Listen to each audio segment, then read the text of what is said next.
যে 100 বছৰৰ কাৰণে গোটেই অসমখন নিৰাপত্তা কৰিলো বুলি কৈছিলে ডিলিমিটেশনৰ পাছত আৰু সমষ্টিবিলাক তেওঁলোকে চেডেলি বেহেদেলি কৰি পেলালে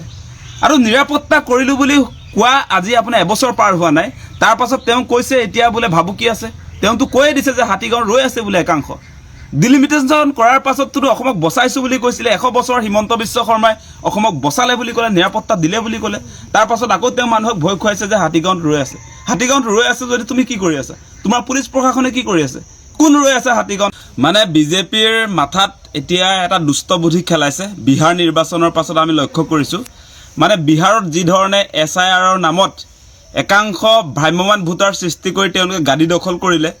মানে বিভিন্ন জায়গাৰ পৰা আমি দেখিছো গুৱাহাটীৰ বিহাৰী সম্প্ৰদায়ৰ মানুহে গুৱাহাটীতো ভোট দিছে আপোনাৰ বিহাৰতো ভোট দিছে আৰু তেওঁলোকে প্ৰতিটো সমষ্টিত প্ৰায় 10,000 মানকে তেওঁলোকে মোবাইল ভোটাৰ সৃষ্টি কৰিছে ভ্ৰাম্যমান ভোটাৰ এতিয়া বিহাৰত বিধানসভা নিৰ্বাচনত তেওঁলোকে ভোট দিলে আৰু এতিয়া বিহাৰৰ পৰা আহি অসমত গুৱাহাটীত বা বিভিন্ন আমাৰ বিধানসভা সমষ্টিবিলাকত সেই মোবাইল ভোটাৰবিলাক আজি ভোট দিব তাৰ পাছত আমাৰ অসমীয়া ৰাইজৰ যিবিলাক পছন্দৰ প্ৰাৰ্থী থাকিব তেওঁলোকক আমি অসমীয়া খিলঞ্জীয়া মানুহে ভোট দিলে আমি জিকাব নোৱাৰো 10,000 ভোটেই আপোনাৰ তেওঁলোকে যে এটা জায়গাত দিব ন ভোটটো দিব তেওঁলোকে বিজেপিক মানে গোটেইটো বিজেপিয়ে তৈয়াৰ কৰা ভোটাৰ এই সকল আৰু গুৱাহাটীৰ ক্ষেত্ৰত আপোনালোকে নিশ্চয় দেখা পাইছে এতিয়া ভাড়া ঘৰৰ মালিকে গম নাপায় আপোনাৰ তেওঁলোকৰ ঘৰত যিবিলাকে ভাড়াত আছে ভাড়াতীয়া মানুহে মালিকে গম নোপোৱাকে ভোটাধিকাৰ পাই গৈছে এটো কি হৈছে নিৰ্বাচন আয়োগে কি কাম কৰিছে এই কথাটো আচৰিত ঘটনা ঘটিছে কেৱল এটা পৰিয়ালত হোৱা নাই হেতু মানে মালিকবিলাক আজি আচৰিত হৈ গৈছে যে পৰিয়ালৰ মানুহে নজনাকে ভাড়াতীয়াৰ মালিকে নজনাকে কেনেকে ভাড়া ঘৰত আজিকালি সোমাইছেহে লগে লগে তেওঁলোকে ভোটাৰ তালিকাত নাম তেওঁলোকৰ অন্তৰ্ভুক্ত হৈ গ'ল হেতু কেনেকুৱা ঘটনা ঘটিছে আজি আমি লক্ষ্য কৰিছো এই গোটেই কামকাজবিলাক মনিটৰিং কৰিছে বেপাৰী মন্ত্ৰী অশোক সিংঘাল যিগৰাকী আসলতে বৰ্তমান তেওঁ স্বাস্থ্য মন্ত্ৰীৰ দায়িত্বত আছে তেওঁ স্বাস্থ্য খণ্ডৰ কোনো ধৰণৰ কামকাজ এতিয়া চোৱাচিতা নকৰে তেওঁৰ কামটো হ'ল এতিয়া এই মোবাইল ভোটাৰবিলাকক মানে কেনেকে সমষ্টিবিলাকত ভৰাব পাৰি তেওঁলোকৰ নাম সেই কামত তেওঁ ইতিমধ্যে তেওঁ কৰ্মনিয়োগ কৰিছে আমি লক্ষ্য কৰি আছো মানে অশোক সিংঘাল ডাঙৰীয়া আপুনি হাৰিয়ানাৰ মানুহ দেই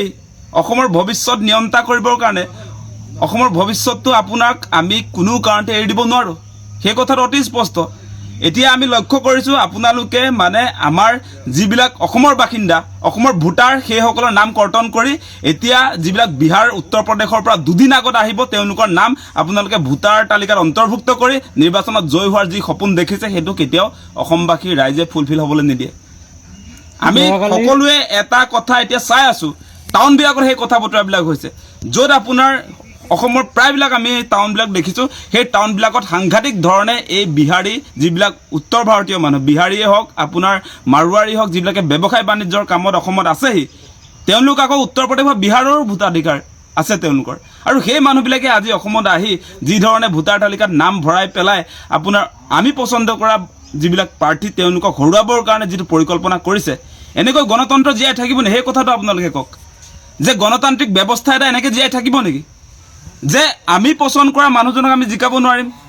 আজি আপোনাৰ অসমৰ মানুহে যাক ভাল পায় সেই জনপ্ৰতিনিধিজনক তেওঁ আসলতে নিৰ্বাচন কৰিব নোৱাৰা এটা পৰিৱেশ আহিছে এটা বেলেগে নিৰ্বাচন কৰিব মানে আমি জিকাব নোৱাৰো আমি ভোট দিলেও সেই 10,000 যে প্লাস হৈ গ'ল এটা পক্ষক গতিকে তেওঁলোকে আমাৰ অধিকাৰ খৰ্ব কৰিছে নে নাই সেইটো গণতন্ত্ৰৰ প্ৰতি ভাবুকি হয় নে নহয়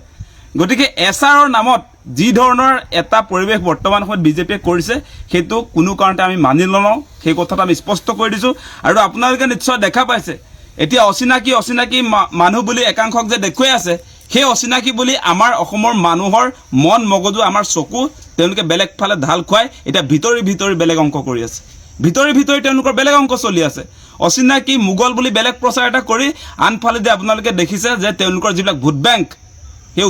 উত্তৰ প্ৰদেশ বিহাৰ যিবিলাক আসলতে এতিয়া আহিছে সেইবিলাকক লৈ তেওঁলোক পুৰা কামত ব্যস্ত হৈ গৈছে ইতিমধ্যে আপোনালোকে দেখিছে বিধায়ক অখিল গগৈয়ে যিটো অভিযোগ উত্থাপন কৰিছে সেই বিষয়টোক তেওঁলোকে উত্তৰটো দিব পৰা নাই টু দা পইণ্ট তেওঁলোকে এতিয়া দেখিছে নাই মানে অখিল গগৈ ডাঙৰীয়া যিটো প্ৰশ্ন উত্থাপন কৰিছে যে জুম মিটিঙত সেই কথাটো আলোচনা হৈছে যে 10,000কে প্ৰতিটো সমষ্টিত তেওঁলোকৰ মানে বিজেপিক ভোট নিদিয়া মানুহ চিনাক্ত কৰি নাম কৰ্তনৰ ব্যৱস্থাপনা কৰিছে আৰু সেইটোক লৈ যেতিয়া প্ৰশ্ন উত্থাপন হৈছে সেই প্ৰশ্নটো উত্তৰ তেওঁলোকে নিদিয়ে তাৰ পৰা সকলো মন্ত্ৰী বিধায়ক পলাব খোজে গতিকে সেই কথাতে প্ৰমাণ কৰিছে যে বিজেপিৰ এজেন্ডাটো ধৰা পৰিছে সেই কাৰণে তেওঁলোকে তাৰ টু দা পইণ্ট এনসাৰ দিব পৰা নাই গতিকে আমি অসমবাসী ৰাইজক আহ্বান জনাম যে বিজেপিৰ যিটো চক্ৰান্ত চলিছে তাক উফৰাব লাগিব কিন্তু ভৱিষ্যতৰ স্বাৰ্থত অসম বচাবৰ কাৰণে আমি বিজেপিৰ যিটো ষড়যন্ত্ৰ তেওঁলোকে দীৰ্ঘদিন শাসনত থাকিবৰ কাৰণে গণতান্ত্ৰিক পৰিৱেশ ভৰিৰে মোহাৰি যি ধৰণৰ চেষ্টা চলাইছে সেইটো আমি বাধা দিম আৰু কোনো কাৰণতে অসমত সেই বিহাৰৰ পৰিৱেশ আমি আনিবলৈ নিদিওঁ সেই কথাটো আমি স্পষ্ট কৰি দিছোঁ অলপ দিনৰ আগত এই বেপাৰী মন্ত্ৰীজনকে আচলতে গোটেই কামবিলাক কৰিবলৈ দি ডিলিমিটেশ্যন কৰিছিলে ডিলিমিটেশ্যন কৰি তেওঁলোকে এটা প্ৰচাৰ কৰিলে মুখ্যমন্ত্ৰীয়ে নিজে এটা প্ৰচাৰ কৰিলে আপোনালোকে নিশ্চয় দেখা পাইছিলে যে 100 বছৰৰ কাৰণে গোটেই অসমখন নিৰাপত্তা কৰিলোঁ বুলি কৈছিলে ডিলিমিটেশ্যনৰ পাছত আৰু সমষ্টিবিলাক তেওঁলোকে চেডেলি ভেদেলি কৰি পেলালে আৰু নিৰাপত্তা কৰিলোঁ বুলি কোৱা আজি আপোনাৰ এবছৰ পাৰ হোৱা নাই তাৰ পাছত তেওঁ কৈছে এতিয়া বোলে ভাবুকি আছে তেওঁতো কৈয়ে দিছে যে হাতীগাঁও ৰৈ আছে বোলে একাংশ ডিলিমিটেশ্যন কৰাৰ পাছততো অসমক বচাইছোঁ বুলি কৈছিলে 100 বছৰ হিমন্ত বিশ্ব শৰ্মাই অসমক বচালে বুলি ক'লে নিৰাপত্তা দিলে বুলি ক'লে তাৰ পাছত আকৌ তেওঁ মানুহক ভয় খুৱাইছে যে হাতীগাঁৱত ৰৈ আছে যদি তুমি কি কৰি আছা তোমাৰ পুলিচ প্ৰশাসনে কি কৰি আছে কোন ৰৈ আছে হাতীগাঁৱত সেইটো কিয় তুমি ধৰি আনিব পৰা নাই যদি অসম বিৰোধী মানুহ শক্তি যদি তাত আছে সেই মানুহক কৰায়ত্ব কৰি জেলত নভৰাই কিয় তুমি মানুহক কৈ আছা সেই হাতীগাঁৱত ৰৈ আছে বুলি কৈ এতিয়া মানে অসমৰ মানুহৰ ভোট আকৌ ল'ব খুজিছা তাৰ পাছত এতিয়া তুমি পুনৰ মানুহক বিভ্ৰান্ত কৰি পেলাই এতিয়া অচিনাকি প্ৰসংগ আনি পুনৰ কোনবিলাক মানুহ তেওঁলোকে এতিয়া ভোটাধিকাৰ দিব খুজিছে যিবিলাক নতুনকৈ আহিছে যোৱা কালি পৰহি আপোনাৰ বিহাৰ নিৰ্বাচনত যিবিলাকে ভোট দিলে সেইসকলক ইয়াত আনি পুনৰ তেওঁলোকক আকৌ ভোটাধিকাৰ প্ৰদান কৰি আপোনাৰ নিৰ্বাচনত জয়ী হ'ব খুজিছে মানে নিৰ্বাচন আয়োগৰ কামটো কি হ'ব লাগে নিৰ্বাচন আয়োগে কেনেকৈ এই কথা ক'ব পাৰে যে বিহাৰৰ পৰা বা উত্তৰ প্ৰদেশৰ পৰা বা ভাৰতৰ বিভিন্ন ৰাজ্যৰ পৰা যিবিলাকে আচলতে ইলেকশ্যনৰ দুদিন আগত কেইদিনমানৰ আগত যদি আহি ইয়াত যদি নিৰ্বাচনত ভোট দিব খোজে তেতিয়াহ'লে ভোট দিব পাৰিব বুলি কেনেকৈ নিৰ্বাচন আয়োগে ক'ব পাৰে মানে নিৰ্বাচন আয়োগ এতিয়া বিজেপিৰ হাতৰ পুতলা নেকি মানে কি উদ্দেশ্যত তেওঁলোক সেই কথা ক'ব পাৰে নিৰ্বাচন বিষয়াগৰাকীৰ কথা কৈছোঁ যিগৰাকীয়ে আপোনাৰ গুৱাহাটীত প্ৰেছ কনফাৰেন্স দিছে তেওঁ আপোনাৰ প্ৰেছ কনফাৰেন্স দি যিটো কথা ক'লে আপোনালোকে শুনি আচৰিত হ'ব এইটো গণতন্ত্ৰৰ একেবাৰে ভাবুকিস্বৰূপ কথা কৈছে গতিকে নিৰ্বাচন আয়োগে কোনো কাৰণতে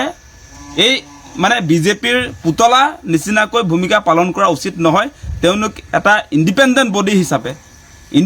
বডি হিচাপে নিজৰ ক্ষমতা কেনেকৈ প্ৰয়োগ কৰিব লাগে সেইটো তেওঁলোকে বিধিগতভাৱে কৰিব লাগে এনেকৈ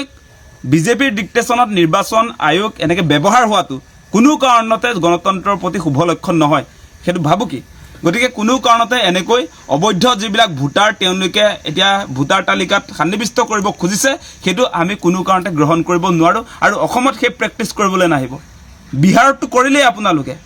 বিহাৰত কৰিলেই সেই বিহাৰৰ পৰিৱেশ অসমত আমদানি কৰিব যে খুজিছে সেইটো ইয়াত নচলিব সেই কথা আমি স্পষ্ট কৰি দিছোঁ এতিয়া আমি লক্ষ্য ৰাখিম আমি চোকা নজৰ ৰাখিম যে কেনেকৈ আচলতে ইয়াত দুদিন তিনিদিন আগত আহি এই বিহাৰী সম্প্ৰদায়ৰ মানুহবিলাক যিবিলাক আচলতে ইয়াত বিভিন্ন জীৱিকাৰ কাৰণে ইয়াত কৰ্মসংস্থাপনৰ কাৰণে যিবিলাকে আহিছে আৰু তেওঁলোকে ইতিমধ্যে মই কৈছোঁ যে তেওঁলোকে উত্তৰ প্ৰদেশ বিহাৰত ভোট দি আহিছে গতিকে তেওঁলোকক ইয়াত ভোটাধিকাৰ প্ৰদান কৰি আমাৰ